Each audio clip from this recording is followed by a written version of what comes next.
I grew up in Western Washington State, right next to the Olympic Mountains, and grew up spending a lot of time in the coniferous forests in that area, which are just beautiful. And I spent a lot of time as a child in the Olympic Mountains backpacking with my family. So it really nurtured a love of the natural world. For a while, I'd been really passionate about environmental issues.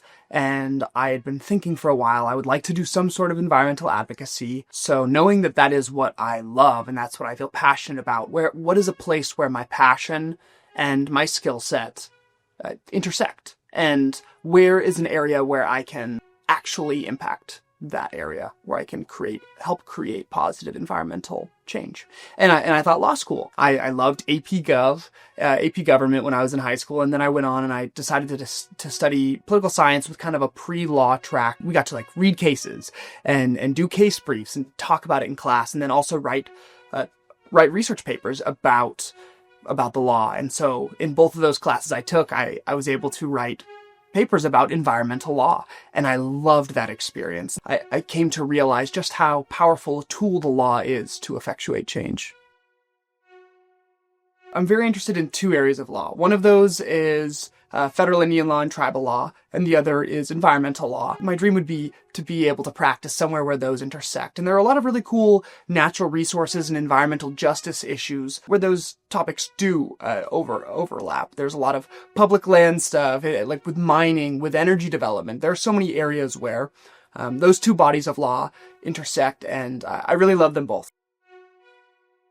I came to law school and I took federal Indian law with Dean Cronk-Warner, and I loved the class. I mean, Dean Cronk-Warner she studies the intersection of federal Indian law and environmental law. That's where a lot of her research is. And so I knew, if I'm going to the U, I want to spend time with Dean Cronk-Warner. I want to work with Dean Cronk-Warner. And I've been very fortunate that I've been able to take a class from Dean Cronk-Warner. I did moot court, the NALSA, which is the National Native American Law Student Association moot court competition, and that was coached by Dean Cronk-Warner. And this semester I'm doing research with Dean Cronk-Warner, so I've been able to spend a lot of time with Dean Cronk-Warner and learn a lot about federal Indian law as an area of law, but also careers in federal Indian law and what creative advocacy looks like, what academia looks like in that area of law. One of my favorite things about this law school is, first, the faculty are exceptionally passionate and relational people. They are interested in getting to know you as a student. They want to get to know you, and they want to know what you are passionate about, and they want to share what they're passionate about. And I think naturally that creates incredibly positive spaces for collaborating with and building relationships with faculty. Legal skills, my vocational identity, in so many ways, those relationships have really shaped who I am as a law student and who I want to be as an attorney. And I think similarly, because it's a small enough class, you get to know everyone. Because of that, there's a strong sense of community in this law school building. People want to help each other.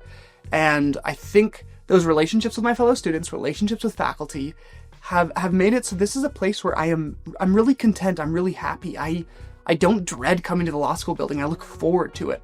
When my summer internships have ended, I've been excited to come back, see my friends, see my classmates, see professors. So it's a very positive community, and I love it.